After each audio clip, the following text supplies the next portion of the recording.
Hello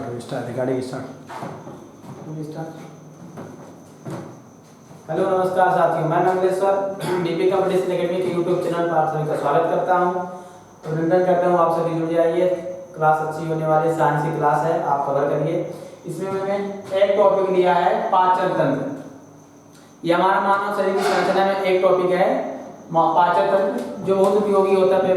comparative exam के हिसाब से बहुत ज़्यादा पूछे जाते हैं क्वेश्चन। इसको आज कवर करने वाले हैं। आइए देखते हैं इसमें क्या क्या होता है। पाचन तंत्र में जो भी हम खाना पीना खाते हैं, पाचन तंत्र में जो भी हम खाना पीना खाते हैं कैसे डाइजेस्ट होता है, किस किस माध्यम से डाइजेस्ट होता है, कौन कौन से अंग इसमें सहभागी होते हैं, इसमें सब आ जाते हैं। पाचन तंत्र, पाचन मतलब जो खाना खाते हैं डाइजेस्ट होता है, तंत्र मतलब कौन कौन से अंग आवश्यक होते हैं, ये हम देखेंगे आज। तो पहले तो पाचन तंत्र की परिभाषा देख लेते हैं क्या होता है। पाचन तंत्र की परिभाषा ये होती है कि जैसे कुछ खाना खाएं हम, कुछ ज़्यादा जटिल खा लिए, यानी कुछ हार्ड वाली चीज़ें खा लिए जिसमें से हम, तो हार्ड वाली चीज़ें क्या होती हैं कि वो हमारे बॉडी में डाइजेस्ट तो होती ही हैं, लेकिन किस प्रोसेस से होती हैं, ये प्रक्रिया पाचन तंत्र के अंतर्गत आती है। तो कहने का मतलब ये हुआ जटिल पदार्थों का एंजाइमों के माध्यम से छोटे छोटे पदार्थों में टूटना ही पाचन तंत्र कहलाता है। मैं लिख देता हूँ, जटिल पदार्थों का एंजाइमों के माध्यम से, एंजाइमों के माध्यम से सरल, जिसको कहते हैं छोटे छोटे अणुओं में टूटना पाचन कहलाता है। पाचन पाचन पाचन की परिभाषा ये हो गई। ये टूटेगा खाना पीना, जो भी हम रोटी खाते हैं, चावल खाते हैं, सब्जी, नमक, हल्दी, गुड़ जो भी खाते हैं, ये सब के सब पाचन के माध्यम से पहले तो बड़े बड़े अणु आते हैं। अब होता क्या है, इनका डाइजेशन करने के लिए हमें ऊर्जा चाहिए, तो कैसे डाइजेस्ट होगा, एंजाइमों के माध्यम से डाइजेस्ट होगा, तो छोटे छोटे कण बन जाते हैं। ठीक है, ये परिभाषा आप लिख लीजिएगा। मैं आगे लिखता हूँ आगे। अब पाचन क्या होता है। पाचन हमारे बॉडी में पूरे 5 चरणों में पूरा होता है। 5 चरण में, 5 चरण कौन कौन से होते हैं उसको लिखते हैं। पाचन 5 चरणों में पूर्ण होता है, पूर्ण होता है।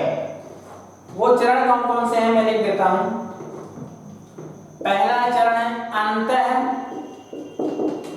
ग्रहण। दूसरा चरण होता है इसमें अंतः ग्रहण के बाद क्या होता है, अवशोषण। अंतः ग्रहण के बाद पाचन। तीसरा होगा अंतः ग्रहण करेंगे, पाचन होगा, फिर अवशोषण होगा। क्या होगा, अवशोषण। चौथा पार्ट है अपना स्वांगीकरण। एक होता है स्वांगीकरण वर्ड होता है, बताएंगे इसका मतलब स्वांगीकरण वर्ड। अब एक 5वां पार्ट होता है, इसमें होता है, अब स्वांगीकरण हो गया, उत्सर्जन। उत्सर्जन, ये 5 पॉइंट होते हैं। हमारा पाचन इन 5 पॉइंटों से गुजरता है। एक होता है अंतःग्रहण, फिर पाचन, और फिर अवशोषण होगा, स्वांगीकरण होगा, उत्सर्जन होगा। हम सब इन एक एक वर्डों का मतलब समझते हैं।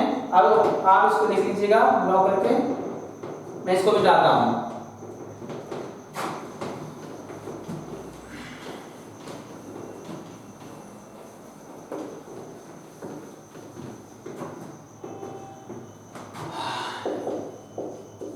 मैंने पहला पाचन 5 चरणों में पूरा होता है, जिसमें पहला चरण का नाम हमने लिखा था अंतः ग्रहण।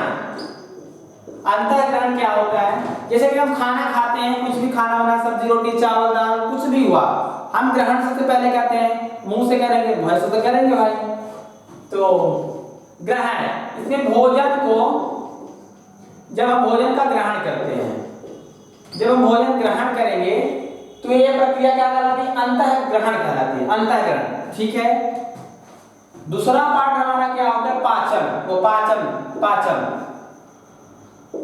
पाचन। अब पाचन कैसे होगा, हमने तो ग्रहण कर लिया, पाचन हमारे मुंह से ही स्टार्ट हो जाता है। नॉर्मल जैसे ही खाना खाते हैं हम, और पाचन हमारे मुंह से ही स्टार्ट हो जाता है। तो यहां लिख सकते हैं जो पाचन होता है मुख से प्रारंभ हो जाता है। पाचन मुख से ही प्रारंभ हो। ये क्वेश्चन बार बार पूछता है कि पाचन कहां से स्टार्ट होता है। जैसे हम खाना पीना खाते हैं, हमारा खाना मुंह में जाता है, मुंह में एंजाइम होते हैं, लार होते हैं, ये क्या करते हैं, और दांत भी है एक तरह का। दांत क्या करता है, ये रासायनिक प्रक्रिया करते हैं, फिजिकली वर्क करते हैं, फिजिकली लार वार हो गए सब, ये रासायनिक प्रक्रिया कर देते हैं, सब आगे बताएंगे। और जो दांत हो गया, जीभ हो गई, मिलाने का काम करता है, ये सब क्या करते हैं, तो भौतिक क्रिया करते हैं, फिजिकली रूप से क्या करते हैं, भोजन को पचाते हैं। तो पूछता है क्वेश्चन कि भोजन का पाचन कहां से स्टार्ट हो जाता है, तो हम बताएंगे मुख से ही भोजन का पाचन स्टार्ट हो जाता है। ठीक है। तीसरा वाला पार्ट हमारा था स्वांगीकरण। स्वांगिका अवशोषण होगा, सॉरी अवशोषण था, अवशोषण, एब्जॉर्प्शन। अवशोषण में क्या होता है, हमने खाना खाया, हमारे पेट में गया, मुंह से गया, ये ग्रास नली इसको बोलते हैं, ग्रास नली के माध्यम से जाते हैं आगे, तो आमाशय होता है, आमाशय से कहा जाता है बड़ी आंत, छोटी आंत। खाना छोटी आंत में पहले जाता है, इसके बाद बड़ी आंत में जाता है। तो अवशोषण, अब खाना तो इन सब ग्रास नली हो गया, आमाशय हो गया, अभी चित्र के माध्यम समझाएंगे। फिर कहाँ गया, छोटी आंत में गया। अब जैसे छोटी आंत में खाना पहुंचते पहुंचते एकदम जैसे दही नहीं हो जाता, दही जैसे हो जाता है नॉर्मली, तो होता क्या है, अब खाना तो पच गया, अब उस खाना में होता है एनर्जी, हमारे बॉडी को एनर्जी की आवश्यकता होती है। तो एनर्जी कैसे हमारे बॉडी में जाएगी, जब खाना छोटी आंत में पहुंच जाता है। खाना छोटी आंत में पहुंचने के बाद होता क्या है कि उसमें जो एनर्जी होती है, विटामिन्स होते हैं, न्यूक्लियस होते हैं, वो क्या होते हैं, ये तो हमारे बॉडी को आवश्यकता है। तो छोटी आंत जो होती है ना, उसको सोखती है, अब्जॉर्ब करती है, जो आवश्यक चीजें होती हैं उनको सोख लेती है। उनमें नसें होती हैं, बिलाई होती है, नगुली नुमा संरचना बिलाई होती है, क्या करती है, इन एनर्जी को, ऊर्जा को, विटामिन्स को खींच लेती है, जितनी हमारे बॉडी में आवश्यकता होती है। हाँ, ये आवश्यकता तो है हमारे बॉडी में, एनर्जी पूरी खींच लेती है छोटी आंत। तो अवशोषण के लिख सकते हैं, यह पचे हुए भोजन का, पचे हुए भोजन से ऊर्जा खींच लेती है।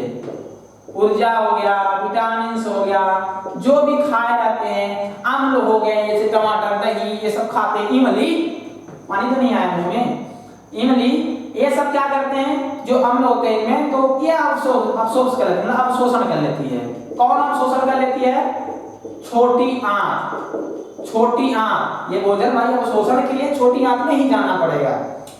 खाना खाएंगे हम, सीधी सी बात, खाना खाने के बाद तो रुकेगा तो नहीं, आमाशय में रुकता है, आमाशय के बाद सीधे छोटी आंत में जाता है। और जैसे भोजन छोटी आंत में जाएगा तो होगा क्या भाई, बचा हुआ भोजन है, उसमें से ऊर्जा बस बची है। अब ऊर्जा तो हमारे बॉडी का आवश्यकता है, बस वही खींचना है, तो छोटी आंत को कर देती है काम। छोटी आंत,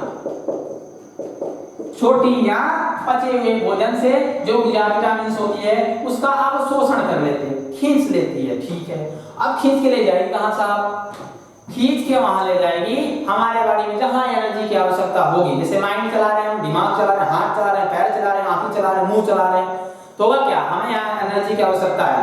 तो छोटी आंत क्या करती है, बिलाई नुमा संरचना, उंगली नुमा संरचना होती है, मैं दिखा देता हूं। ये छोटी आंत मान लीजिए, इसके अंदर ऐसे उंगली नुमा संरचना होती है।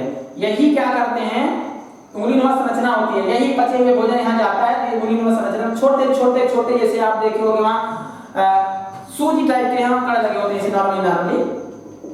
तो यह क्या करते हैं, भोजन पचे हुए से एनर्जी खींच लेते हैं। फिर ये बिलाई क्या करते हैं, अंदर ले जाते हैं। अंदर ये जो नसें होती हैं, ये नसें जुड़ी होती हैं ब्लड वेसल से, मतलब धमनियों से जुड़ी होती है, धमनियों से, शिरा से ब्लड में होती है, ब्लड वेसल जिसको बोल सकते हैं। मतलब कि एनर्जी कहाँ जाती है, हमारे रक्त में जाती है, नसों के माध्यम से। ठीक है।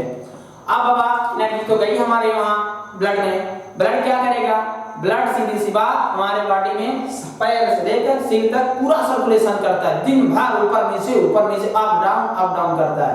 तो एनर्जी अगर इसमें मिल जाएगी ब्लड में, तो एक साधन है कि एनर्जी हमारे पूरे बॉडी में पहुंच जाएगी, सीधी सी बात है। अब एनर्जी हमारे बॉडी में पहुंच गई, जहां हमें एनर्जी की आवश्यकता थी वहां एनर्जी यूज हो गई, सीधी सी बात। आगे चलते हैं।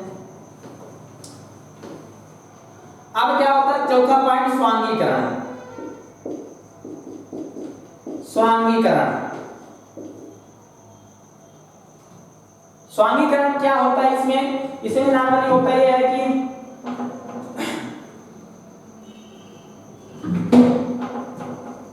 स्वांगीकरण में क्या होता है, स्वांगीकरण में जो भी मैंने बताया कि यहाँ तो ये एनर्जी खींच लेगा और खींची हुई एनर्जी को रक्त में मिलाएगा, रुधिर में ब्लड प्रेशर के माध्यम से सर्कुलेट करेगा, तो ये काम होता है स्वांगीकरण कहलाती है। मैं लिख देता हूँ सीधी सी बात, भोज्य पदार्थों से प्राप्त ऊर्जा को ब्लड तक पहुंचाना, ये क्या कहलाता है, स्वांगीकरण कहलाता है। सीधी सी बात, जो भी ये छोटी आंत बचे हुए भोजन का अवशोषण की एनर्जी ली, आप लोग के पास तो रखेगी नहीं साहब, हमें जहां एनर्जी की आवश्यकता होगी वहां पहुंचाना पड़ेगा, तो क्या कहलाता है, वो नसों के माध्यम से पहुंचाएगी। ये प्रक्रिया क्या कहलाती है, भोज्य पदार्थों से प्राप्त जो एनर्जी है, ऊर्जा है, उसको ब्लड वेसल्स यानी नसों में पहुंचाना क्या कहलाता है, स्वांगीकरण कहलाता है। ठीक है, अगला आगे चलते हैं। 5 स्वांगीकरण के बाद एक उत्सर्जन होता है,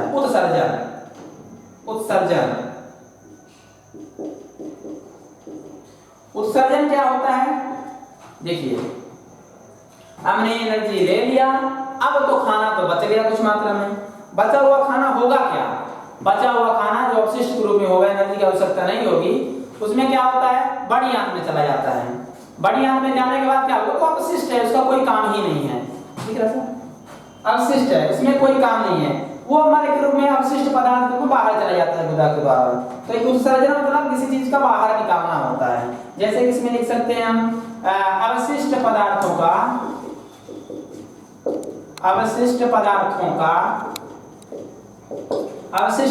को बाहर निकालना, दिख रहा सर यहाँ तक, निकलना, अवशिष्ट पदार्थों का बाहर निकलना, यह क्या कहलाता है, उत्सर्जन कहलाता है।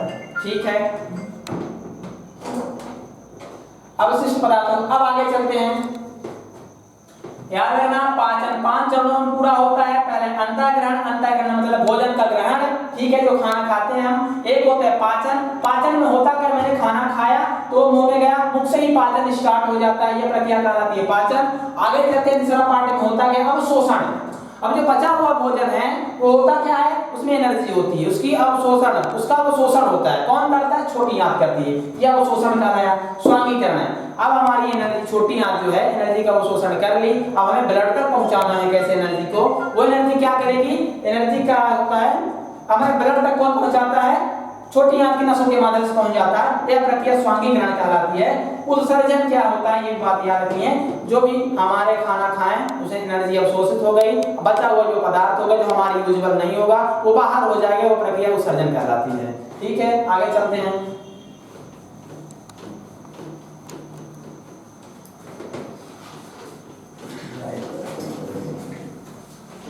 हो गया